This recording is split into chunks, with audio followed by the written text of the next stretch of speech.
अस्सलाम वालेकुम।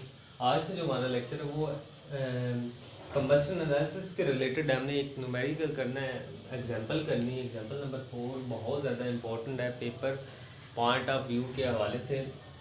इसमें हमने एम्पिरिकल फार्मूला निकालना है बाय यूजिंग कंबस्शन एनालिसिस, और वो ही कंबस्शन एनालिसिस वाले फार्मूलाज यूज़ करके हमने पहले उसकी परसेंटेज निकालनी है। ठीक है, परसेंटेज निकालने के बाद फिर हमने उसकी मोलर रेशो निकालनी है, फिर हमने उसकी एटॉमिक रेशो निकालनी है, और फिर अगर एटॉमिक रेशो आती है यानी कि होल नंबर में, तो ठीक है वही हमारा क्या आ जाएगा, मॉलिक्यूलर एम्पिरिकल फार्मूला आ जाएगा। तो इसमें सबसे पहले उसने कंपाउंड का मैथ दिया है, जो हमारे पास ऑर्गेनिक कंपाउंड है जिसने उससे बर्न किया है उसका मैथ दिया है, और मैथ ऑफ कार्बन डाइऑक्साइड दिया है। ठीक है, अब और मैथ ऑफ वाटर दे दिया। ठीक है, अब मैथ ऑफ कार्बन डाइऑक्साइड से हम परसेंटेज ऑफ कार्बन कैसे निकालेंगे। ठीक है, इसके लिए हमारे पास फार्मूला है मैथ ऑफ कार्बन डाइऑक्साइड, जो मैथ ऑफ कार्बन डाइऑक्साइड उसने दिया है।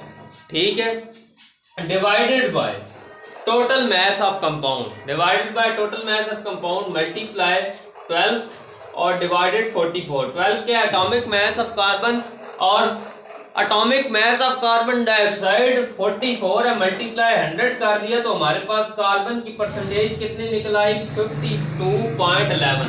तो परसेंटेज ऑफ कार्बन यहाँ पे मैं लिख लेता हूँ, परसेंटेज ऑफ कार्बन कितनी निकल आई, 52.11%।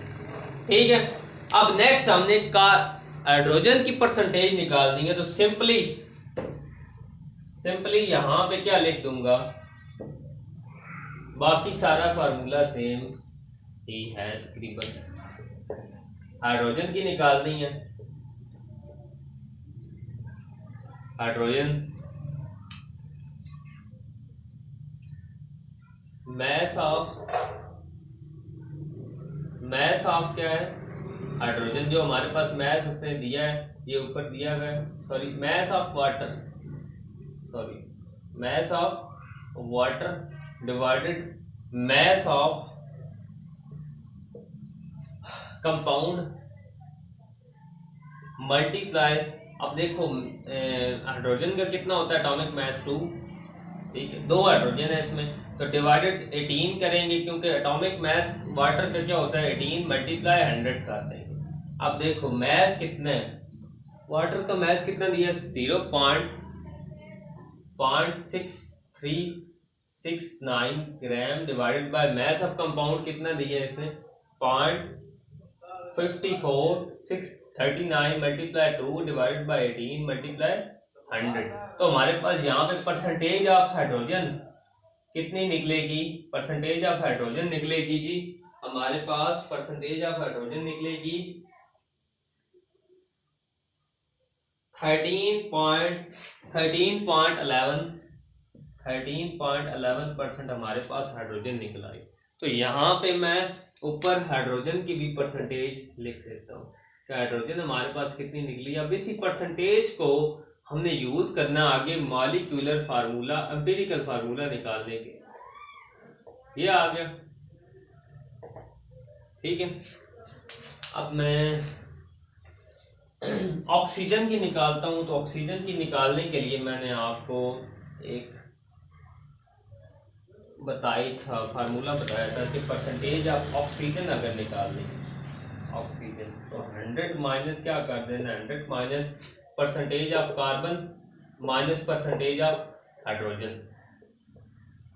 ठीक है, अब देखो 100 माइनस 52.11 माइनस 39.11। ठीक है, अब हमने ये माइनस किया तो हमारे पास ऑक्सीजन की जो परसेंटेज निकली, जो ऑक्सीजन की परसेंटेज निकली थी वो 34.77% निकला है ऑक्सीजन की 34.77% निकल आई। यहाँ तक हमारा परसेंटेजेस वाला सवाल क्लियर, परसेंटेज हमने निकाल ली, उससे आगे तो स्टेप वही है जो हम पहले यूज करते आ रहे हैं। परसेंटेज से परसेंटेज बाय मैस निकली है, तो mass by molar mass, number of moles, फिर हम मोलर नंबर ऑफ मोल्स को एटॉमिक रेशियो में डिवाइड करने के लिए, एटॉमिक रेशियो में कन्वर्ट करने के लिए लीस्ट नंबर जो सबसे छोटा नंबर होगा रेशियो में इसके साथ डिवाइड करेंगे और एटॉमिक रेशियो निकल आएगी। और एम्पिरिकल फार्मूला निकल आया। अगर होल रेशियो में होगा तो होल नंबर में होगा, सॉरी एटॉमिक रेशियो अगर होल नंबर में होगी तो वो ये हमारा क्या होगा, एम्पिरिकल फार्मूला होगा।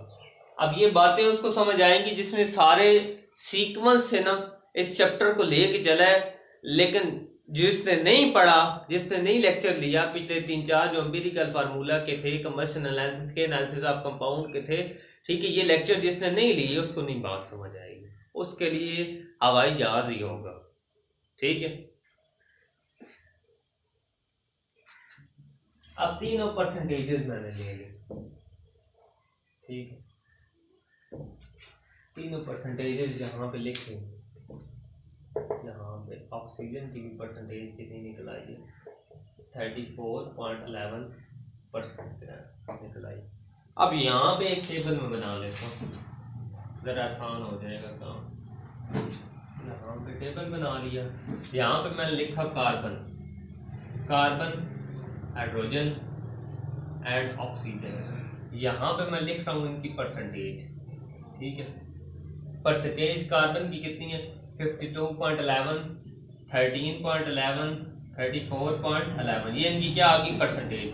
अब हमने मोल्स निकालने, तो मोल्स कैसे हैं, ये मैस हमारे पास, ठीक है, बाय मैस परसेंटेज है, तो मैस डिवाइडेड क्या करूंगा, मोलर मैस। ये पहले भी न्यूमेरिकल्स में मैं कर चुका हूँ, ये 9th क्लास में अपने फार्मूला पढ़ा है, इसको रट लें, मैस बाय मोलर मैस। ठीक है, अब मोलर मैस इसका क्या है 12, तो हमारे पास इसकी पर जो निकल आएगी, अब इसी आपका हाइड्रोजन का मोलर मैस होता है 1.008 और ऑक्सीजन का मोलर मैस होता है 16। ठीक है, तीनों की हमारे पास क्या निकल आई, ये मोल रेशो मैंने निकाल लिया। क्या निकल आई, मोल रेशो मैंने निकाल लिया। अब मैं कैलकुलेट करता हूँ इसको, तो पहला निकलता है कार्बन की मेरे पास 4.34 निकलती है जी मोल। ठीक है, मोल रेशो हमारे पास निकल आई, और 13.01 पहले की निकलती है, और सेकंड की हमारे पास, सॉरी थर्ड की निकलती है 2.17 ऑक्सीजन की हमारे पास निकलती है मोलर रेशो। अब हमने मोलर रेशो से किधर जाना है, एटॉमिक रेशो में जाना है, तो मैं एक और ब्लॉक बनाऊंगा एटॉमिक रेशो का। एटॉमिक रेशो आपको पता है, आपने एम्पिरिकल फार्मूला का अगर लेक्चर लिया है तो उसमें आपको पता है कि स्टेप्स क्या होते हैं एटॉमिक रेशो फाइंड करने के। हम लीस्ट नंबर ऑफ, जो लीस्ट नंबर होता है रेशो में, जो छोटा नंबर होता है उसके साथ क्या कर देते हैं, डिवाइड कर देते हैं।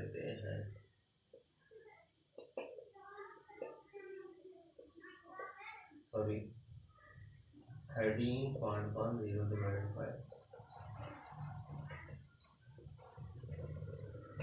अब ये तो क्या निकला है 1 ही निकला। ठीक है, इन दोनों को डिवाइड करते हैं तो हमारे पास 2 और 6। अब हमारे पास देखो कार्बन कितने आ गए हैं, 2 आ गए हैं, हाइड्रोजन कितने आ गए हैं, 6 आ गए हैं, ऑक्सीजन कितने आ गए, 1 आ गए। तो ये हमारे पास रिक्वायर्ड था कि हमने एम्पिरिकल फार्मूला निकालना था, तो एम्पिरिकल फार्मूला हमने निकाल दिया इसका। ठीक है जी, थैंक यू।